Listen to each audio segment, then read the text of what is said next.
오늘 주신 하나님 말씀은 마태복음 7장 15절에서 마지막 29절까지 말씀입니다. 마태복음 7장 15절 말씀부터 29절까지 저와 여러분이 한 절씩 교독하겠습니다. 거짓 선지자들을 삼가라. 양의 옷을 입고 너희에게 나아오나 속에는 노력하는 일이라.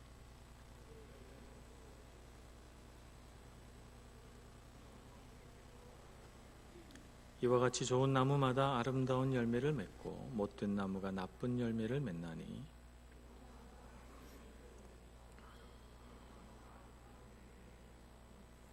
아름다운 열매를 맺지 아니하는 나무마다 찍혀 불에 던져지느니라.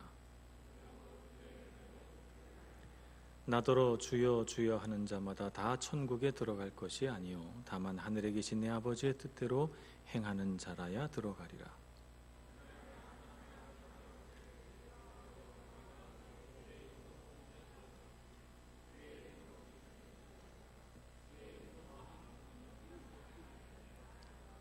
그때 내가 그들에게 밝히 말하되 내가 너희를 도무지 알지 못하니 불법을 행하는 자들아 내게서 떠나가라 하리라.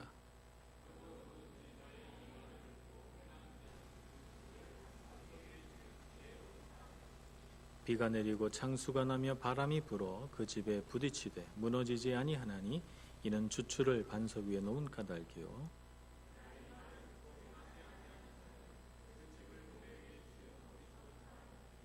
비가 내리고 창수가 나며 바람이 불어 그 집에 부딪힘에 무너져 그 무너짐이 심하니라.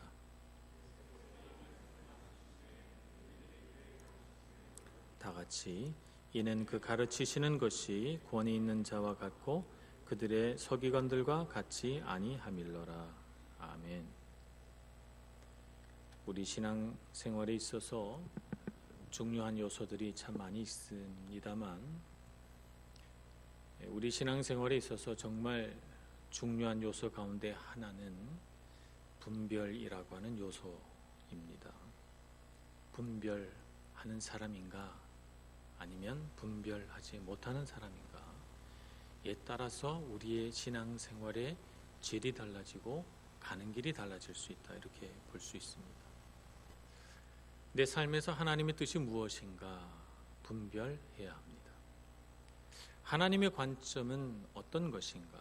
하나님은 무엇을 보고 계시며 어떻게 보고 계실까라고 하는 것을 분별할 수 있는 능력이야말로 우리를 소망 있게 합니다. 어떤 삶이 생명 있는 삶이고 어떤 삶이 생명이 없는 삶인가라고 하는 것을 분별할 수 있어야 우리는 생명을 향해 달려갈 수 있습니다. 이런 것들을 분별하는 능력을 영적인 분별력이다, 이렇게 말하고, 영적인 분별력이 밝은 사람일수록 신앙생활을 잘 하겠고 영적인 분별력이 어두운 사람일수록 신앙생활이 힘들고 어렵겠죠. 그래서 악한 사탄이 우리의 마음 가운데 들어와서 주로 하는 일들이 뭘까요? 영적인 분별력을 잘하지 못하게 하는 일들을 악한 사탄이 우리 마음속에 하게 됩니다. 그렇지 않아도 우리 안에는 영적인 분별력을 흐리게 하는 여러 가지 요소들이 있습니다. 그것들을 우리가 잘 알고 있죠. 가장 첫째는 나의 욕구입니다. 나의 욕구는 영적인 분별력을 흐리게 만듭니다. 나의 욕구는 옳을 때도 있지만 틀릴 때도 있습니다. 옳다고 하는 것은 내가 배고프면 나는 먹고 싶은 욕구를 갖게 됩니다. 이것은 옳은 신호죠. 그래서 우리는 먹고 건강하게 됩니다. 자고 싶을 때, 피곤할 때 우리는 자고 싶은 욕구를 갖게 됩니다. 이것은 우리가 건강하게 하고 쉬어서 더 생명을 충전하게 되니까 그건 올바른 욕구입니다. 그런데 이 욕구가 항상 옳은 것은 아닙니다. 우리는 단 것을 너무 많이 먹으면 건강에 해롭다는 걸 잘 압니다. 그런데도 불구하고 인스턴트 음식, 내 입에 맛있고 달고 짭짤하고 이런 것들을 원합니다. 그래서 이런 것들을 원하는 나의 욕구는 끝이 없어요.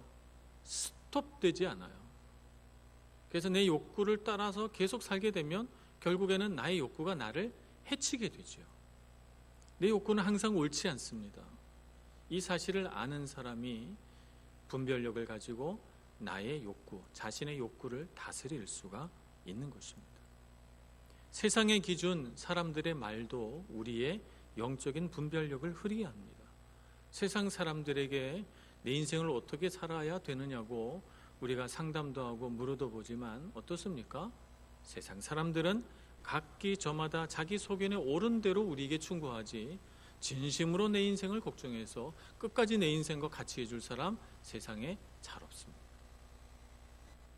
그래서 이 사람 말을 들어보면 이 사람 말이 맞은 것 같고 저 사람 말을 들어보면 저 사람이 맞는 것 같고 세상의 기준은 이렇고 저렇고 이렇게 돼 있는데 세상의 기준을 따라가다 보면 도저히 세상의 기준에 맞춰서 살아갈 사람이 없습니다.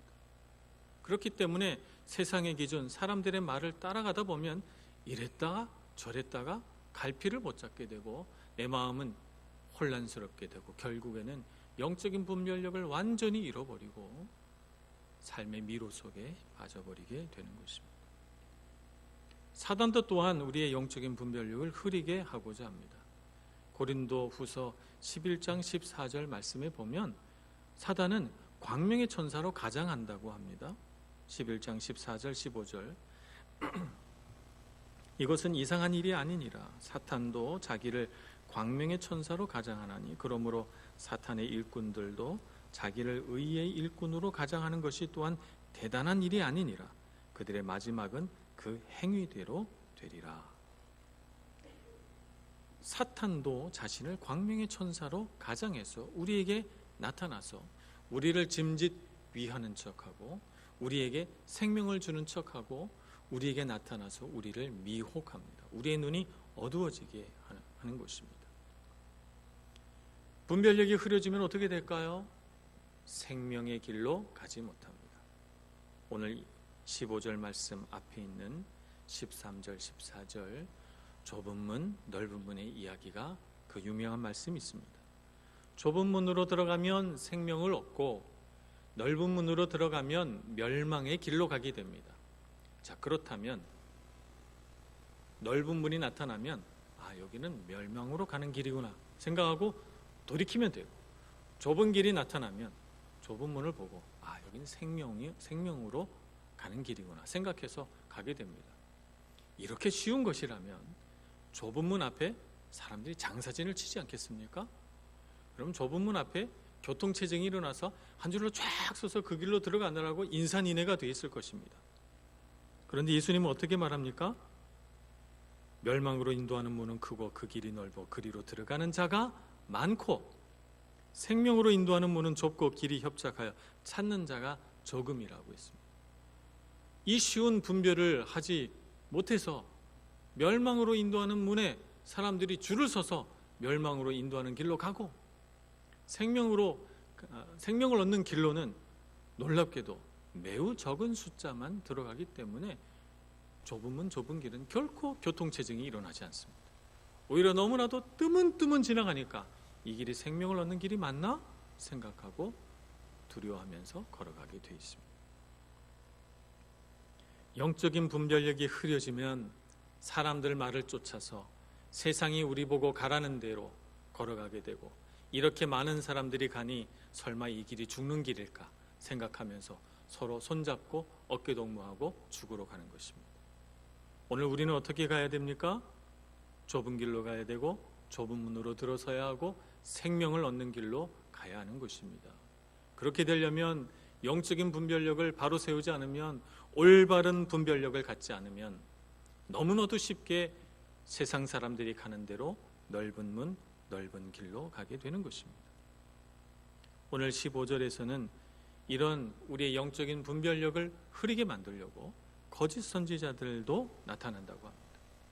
사단이 그들 마음속에 거짓의 영을 심어서 거짓 선지자들이 되게 함으로써 그들이 생명으로 나아가려고 하는 사람들의 그 영적인 분별력을 막고 그들이 멸망하는 길로 그들의 생명을 파괴하는 길로 인도해 간다는 것입니다. 그렇게 분별력을 흐리게 하기 위해서 그들은 어떻게 가장합니까? 양의 옷을 입고 나옵니다. 양의 옷을 입고 나와서 우리의 경계심을 무너뜨립니다.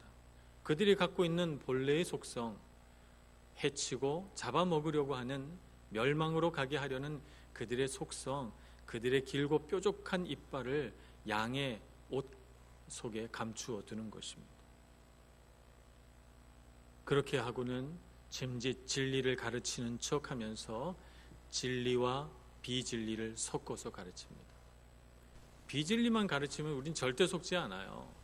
우리는 그 정도 분별력은 있으니까 말입니다.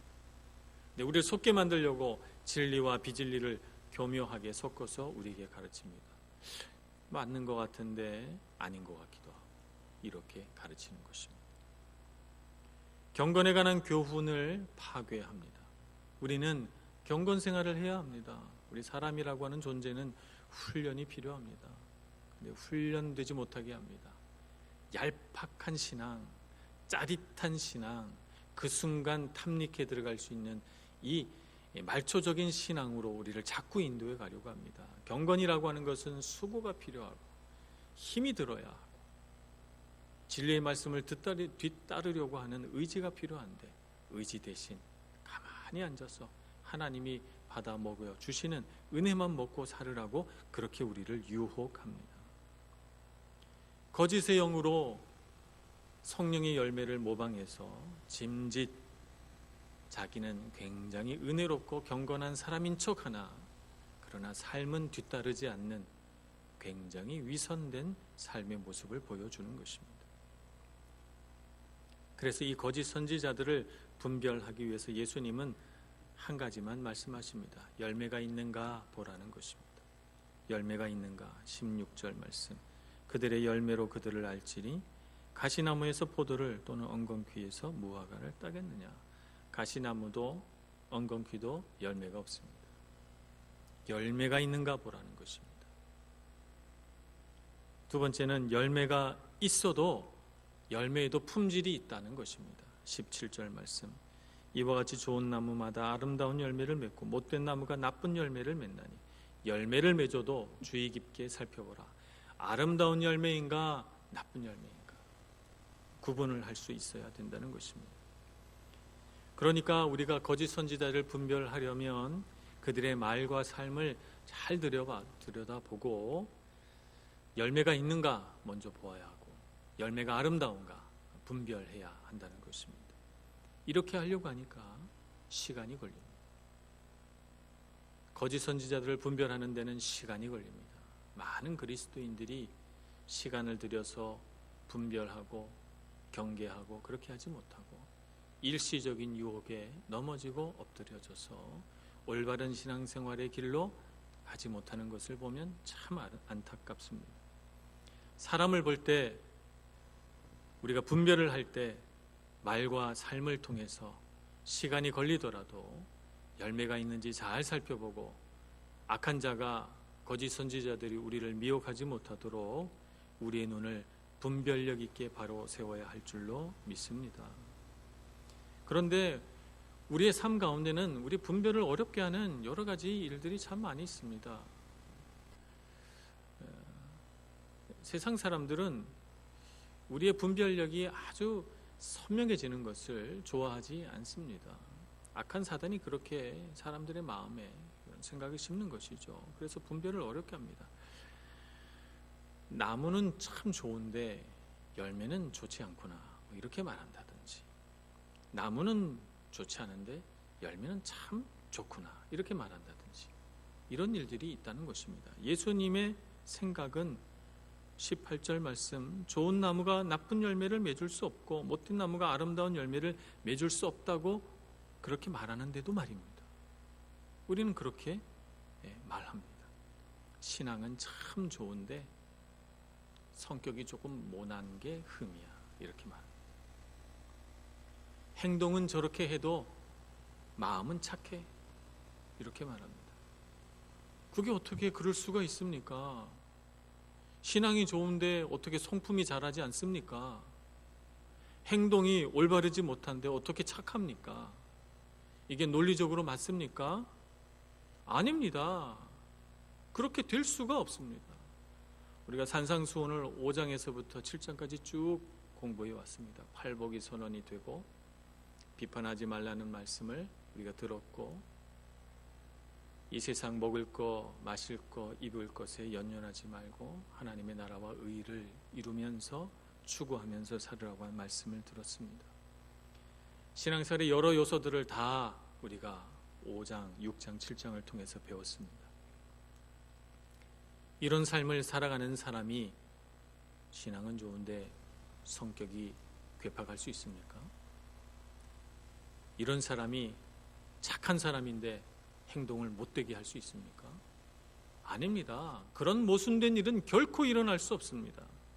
그래서 예수님 말씀처럼 신앙이 좋지 않으니까 성격도 그렇게 되는 것이고 행동이 그러니까 착하지 않은 것입니다. 이것이 논리적이고 맞는 말인 것입니다. 우리는 이런 말에 절대 속으면 안 되는 것입니다. 말과 삶이 일치하지 않는 거짓 선지자들을 경계해야 합니다. 그리고 우리 자신이 그런 사람이 되지 않도록 우리 신앙을 바로 세워야 합니다. 우리가 그런 신앙생활을 해서 어떤 사람 눈에 혹시 그렇게 보일까 두려워해야 합니다. 거짓 선지자들은 어떻게 하는가? 좁은 길, 좁은 문을 가르치지 않습니다. 로마서 9장 33절에 보면 이런 말씀이 기록되어 있습니다. 기록된 바 보라, 내가 걸림돌과 거치는 바위를 시온에 두노니 그를 믿는 자는 부끄러움을 당하지 아니하리라 함과 같으니라. 시온이라고 하는 것은 구원이 선포되는 장소입니다. 예수님께서 재림하시는 그날 시온에 임하신다 이렇게 말씀하셨고, 하나님의 능력과 은혜가 베풀어지는 곳이, 하나님의 임재가 있는 곳이 영적으로 시온산이다 이렇게 상징적으로 말합니다. 근데 시온에 무엇을 둔다고 말합니까? 걸림돌과 거치는 바위를 둔다고 합니다. 이것은 무엇인가 하면 진리를 선포하면 마음에 걸리는 것이 있고, 진리를 선포하게 될 때 그 말씀이, 진리가 우리의 마음에 뭔가 거침이 된다는 것입니다. 왜 그렇습니까? 하나님의 말씀은 죄된 인간의 양심을 건드리게 돼 있고 마음을 불편하게 하게 돼 있습니다. 왜 그렇게 합니까? 지금 이 상태로 살아가지 말으라고, 지금 이 상태의 삶은 위기라고 우리에게 가르쳐 주시고 삶을 바꾸어내라고, 하나님을 인격적으로 만나고 주님과 동행하면서 살으라고, 지금 죄 가운데 무감각하게 살지 말고 회개하고 통회하며 하나님 앞에 나아오라고 우리에게 진리가 말씀하기 때문에 그렇습니다. 그래서 우리는 진리의 말씀을 들으면 마음이 깨어지고 부서지고 진리의 말씀이 우리에게 걸림돌이 되고 거치는 바위가 되는 것입니다. 이 진리의 말씀을 그런데도 불구하고 받아들이고 진리의 말씀 붙들고 사는 것이 좁은 길 가는 것이고 좁은 문으로 들어서는 길입니다. 이거 쉽지 않습니다. 거짓 선지자들은 절대 이렇게 가르치지 않습니다. 사람의 귀에 듣기 좋게, 사람의 마음에 부드럽게 그렇게 합니다. 좁은 길, 좁은 문을 가르치지 않습니다. 우리 삶의 좁은 길과 좁은 문을 촉구하며 가라고 말하지 않는다면 우리는 멸망의 문으로 가게 될 것입니다. 세상 사람들이 가는 길로 가고 말 것입니다. 거짓 선지자들이 이 부분을 얘기하지 않는다는 사실을 꼭 명심하기 바랍니다. 또 거짓 선지자들은 균형을 가르치지 않습니다. 균형이 깨어진 가르침을 합니다. 하나님은 사랑과 공의의 하나님입니다. 사랑과 공의의 하나님은 두 개로 나누어진 하나님이 아니십니다. 한 분 하나님 안에 양립할 수 없는 사랑과 공의가 다 있습니다. 그러니까 하나님은 긍휼과 자비를 베푸시는 하나님이십니다. 우리를 너무너무 사랑하셔서 오래 참으시고 우리가 돌아오기를 안타까운 심정으로 바라시는 하나님이십니다. 동시에 하나님은 아무리 돌아오라고 촉구하고 또 촉구해도 돌아오지 않으면 결국에는 그 죄에 대하여 심판하시는 하나님이시고 형벌을 주시는 하나님이시고 진노하시는 하나님이십니다. 결코 죄를 그대로 묵과하시지 않는 하나님이시라는 것도 우리는 알아야 합니다. 그래서 우리 모든 죄를 하나님이 그냥 없는 것으로 할게 이렇게 해도 되는데 진리의 하나님은, 공의의 하나님은 우리의 죄를 그 아들의 생명값으로 대신하시기로 작정하시고 그 아들의 생명을 십자가에 내주신 것입니다. 그렇게 함으로써 예수 그리스도를 바라보는 자마다, 그의 죽으심과 부활을 믿는 자마다 영생을 얻게 하셨습니다. 그래서 하나님은 사랑인 동시에 공의로우신 하나님이신 것입니다. 이 균형이 깨져서 하나님의 공의에 대해서는 얘기하지 않고 사랑만 얘기한다면 문제가 있는 것입니다. 하나님은 사랑만 있지 않습니다. 하나님은 공의도 갖고 계십니다. 한쪽만 이야기하면 가짜입니다. 우리의 신앙은 균형이 잡혀져 있어야 합니다. 진리를 모호하고 일반적으로 가르치면 이것도 또한 거짓 선지자라고 할 수 있습니다. 진리는 모호하지 않습니다. 진리는 선명하고 분명합니다. 진리는 타협하지 않습니다. 진리는 여기에도 신이 있고 저기에도 신이 있고 저기에도 구원이 있고 여기도 구원이 있다고 말하지 않습니다. 진리는 하나밖에 없습니다. 오직 예수 그리스도만 길이요 진리요 생명입니다. 그러므로 진리를 모호하고 일반적인 학문처럼 가르치면 우리는 경계해야 합니다. 네 번째, 거짓 선지자들은 세상의 돈과 명예를 사랑하고 또 그것을 자랑하며 높은 자리를 탐냅니다. 거짓 선지자들의 특징입니다. 육체를 만족시키는 가르침을 하게 됩니다. 예수 잘 믿으면 돈 많이 벌고, 예수 잘 믿으면 복 받고, 예수 잘 믿으면 명예도 얻고, 예수 잘 믿으면 세상에서 성공하고, 예수 잘 믿으면 높은 자리에 올라가고, 예수 잘 믿으면 자녀들도 다 잘 되고, 이런 얘기만 계속 듣고 신앙생활 하게 되면, 그러면 고난받고 괴로우며 십자가에 못 박히는 것은 그리스도인이 아닙니까? 그런 삶은 그리스도인의 삶이 아닙니까? 우리는 다시 질문하게 됩니다. 신앙으로 그럴듯하게 포장하지만 세상의 명예와 돈과 권력을 추구하는 그런 가르침은 결코 진리가 아니며 그 지향점은 천국이 아니라 세상인 것입니다. 세상을 더 사랑하기 때문에 세상의 것을 신앙으로 그럴듯하게 포장해서 우리에게 가르쳐 주는 것이죠. 우리는 이미 하나님 안에서 모든 것을 가진 자고, 우리는 하나님 안에서 이미 높은 신분을 가진 하나님의 자녀입니다. 더 높은 자리를 탐할 이유가 없고 더 많은 것을 가져야 할 이유가 없는 것입니다. 우리는 하나님 안에서 만족하고 하나님 안에서 기뻐하고 진리와 함께 걷고 이 세상에 하나님께서 주신 사명들을 우리가 완수하기 위하여 기뻐하며 주님의 길을 걸어가는 사람들입니다. 그러므로 세상의 돈과 명예 우리에게 중요하지 않습니다. 물론 하나님께서 겸손한 자를 들어 쓰시기 때문에 하나님께서 어떤 사람을 사용하시고자 할 때, 그럴 때는 모세와 같이 들어 사용하시고, 다니엘처럼 하나님께서 들어 사용하시고, 요셉처럼 들어 사용하시기도 하시지만, 그렇다고 해서 이 세상에 하나님께서 주시는 복이 높은 자리에 올라가고 부자가 되고 세상 명예를 얻는 것이 아님을 알아야 합니다. 우리는 세상에서 가장 낮은 자리에 있어도 얼마든지 높은 하늘의 자존감으로 기뻐하며 즐거워하며 살 수 있고, 세상에서 가장 평범한 인생을 살아도 우리는 하나님 앞에서 자랑할 것이 많은 하나님의 자녀인 줄로 믿습니다. 그러므로 거짓 선지자들이 우리에게 돈과 명예를 사랑하라고 그것을 자랑하며 가르칠 때 우린 경계해야 합니다. 두려워 떨어야 합니다. 우리는 어떤 사람이 되어야 하는가? 듣고 행하는 자가 되어야 하는 것입니다. 오늘 예수님께서 듣고 행하는 자가 되라고 말씀하십니다. 이런 사람은 그 집을 반석 위에 지은 사람과 같다고 했습니다. 집은 인생을 말하는 것입니다. 그 인생의 집을 어디 위에다 짓는가? 참 신앙이라고 하는 반석 위에 짓는 것입니다.